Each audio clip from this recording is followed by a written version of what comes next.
Gente, cara, primeiramente, assim, eu acho que eu perguntei pra vocês dois na primeira vez que vocês vieram que, porra, cara, vocês estavam lá, carreira maneira, um cara era juiz, outro era promotor, não sei o quê. Porra, e virar político, cara. Estão mais felizes? Duvido. Na cara do Moro, ele não tá muito feliz. Mas olha, a vida leva para alguns caminhos. Então, o que aconteceu? Eu, em 2018, recebi o convite para ir para o Ministério da Justiça. Uhum. Eu já expliquei até aquela última vez, olha, vamos tentar evitar retrocesso no combate à corrupção, vamos combater crime organizado, crime violento. Então, você vê como uma oportunidade. Uhum. Depois aconteceu aquilo tudo, e o caminho que eu encontrei hoje foi entrar na política para levantar a bandeira de novo do combate à corrupção, da integridade na política, aquela ideia, a política tem que sempre melhorar a vida das pessoas. Parece um clichê, e é utilizado pelos políticos, mas assim, a gente também não pode colocar todo mundo na vala comum. Né? Tem gente boa também na política, tem gente que entra na política para perseguir os seus ideais. Eu tenho certeza que é uma situação similar à do Deltan. Igor, sabe que o pessoal me pergunta se eu estou animado. E eu respondo, não estou animado, eu estou determinado. Porque a minha decisão foi guiada para o propósito. Eu tomei essa decisão que foi a decisão mais difícil da minha vida no final do ano passado. Depois de tudo que nós alcançamos na Lava Jato, junto com a sociedade brasileira, vitórias extraordinárias, pela primeira vez na história, a gente colocou bandido atrás das grades de colarinho branco, recuperamos 25 bilhões de reais, e aí a gente viu o trabalho das nossas vidas ser destruído diante dos nossos olhos. Depois de tudo isso, eu passei por uma reflexão que foi muito baseada numa parábola que Jesus contou. Posso contar, resumir ela aqui? Vai lá. Foi a parábola dos talentos. Jesus contou que um senhor foi viajar e deixou 3 servos encarregados de talentos. O primeiro recebeu 5, o segundo servo recebeu 4 talentos e o terceiro recebeu 1 talento. Talento, naquela época, era uma quantidade de metal. Podia ser um metal precioso, um metal não precioso, mas tinha um valor econômico. E esse senhor foi viajar e ele voltou e deu conta dos talentos, cobrou os talentos. E o primeiro disse, olha, eu trabalhei, multipliquei os 5, transformei em 10. O segundo disse, olha, eu multipliquei os 2 e transformei em 4. E o senhor disse, servos bons e fiéis, foram fiéis sobre o pouco, sejam colocados sobre o muito. E o terceiro servo, ele veio e disse, olha, está aqui o talento que o senhor me deu.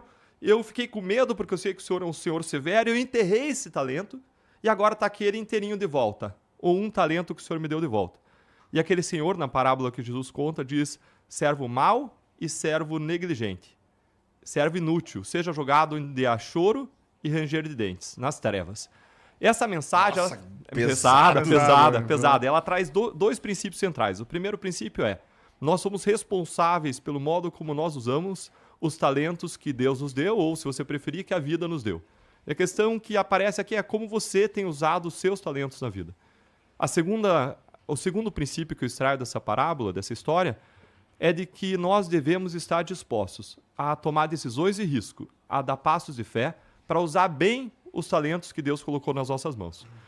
E depois de ver toda a Lava Jato destruída, eu chamei a minha esposa e disse, meu amor, a gente pode seguir dentro do Ministério Público, com um salário bom, com estabilidade, com perspectiva de aposentadoria, e certamente essa decisão mais confortável, melhor, se a gente for pensar em nós, no nosso umbigo, nos nossos filhos. E agora, se a gente pensar a vida com uma breve passagem sobre a Terra, em que a gente tem uma missão maior, um propósito maior a servir, de amar e servir as pessoas, de estar nessa breve passagem para abençoar as pessoas ao redor, para usar da melhor forma possível os talentos que nós recebemos para amar e para servir, a melhor decisão que a gente tem a tomar é eu sair do Ministério Público e buscar um espaço na política, porque é lá que a mudança pode ser feita. A grande lição da Lava Jato foi essa. A gente achou que a justiça ia limpar a política, mas a gente descobriu que é a política que manda na justiça, porque é a política que escolhe os ministros do Supremo e a política que faz as leis que a justiça aplica. O Moro sai antes de você, não é? Sim. Então tá. Cara, a tua motivação para ir percorrer esse caminho aí, ela acontece... Assim, minha pergunta, na verdade, é a seguinte. O processo todo da Lava Jato e tudo mais, naquele momento, tu não estava pensando em ser político ou já estava pensando em ir para política? Eu nunca tive vontade, Igor, de ser político. Nem hoje, para ser bem franco, eu tenho vontade de ser político. Minha vocação é de amor e de serviço. A questão é, onde no serviço público, nesse momento, eu posso fazer o meu melhor para as pessoas? Onde eu posso servir com excelência as pessoas? por muito tempo foi no Ministério Público, e a gente alcançou resultados inéditos. Só que chegou um momento em que eles não só destruíram o resultado do nosso trabalho, não só destruíram as condenações, mas eles passaram a tirar das nossas mãos os instrumentos de trabalho que a gente tinha para trabalhar.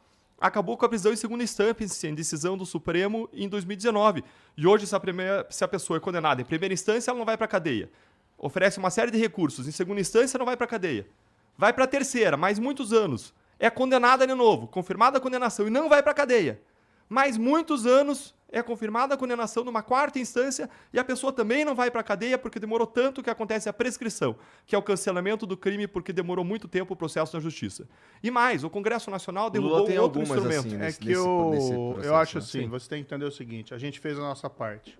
Eu era juiz, ele era promotor, a gente aplicou a lei, muita gente poderosa, pela primeira vez nesse país foi presa. O pessoal inventa lá, foi perseguição do PT. Não foi perseguição do PT.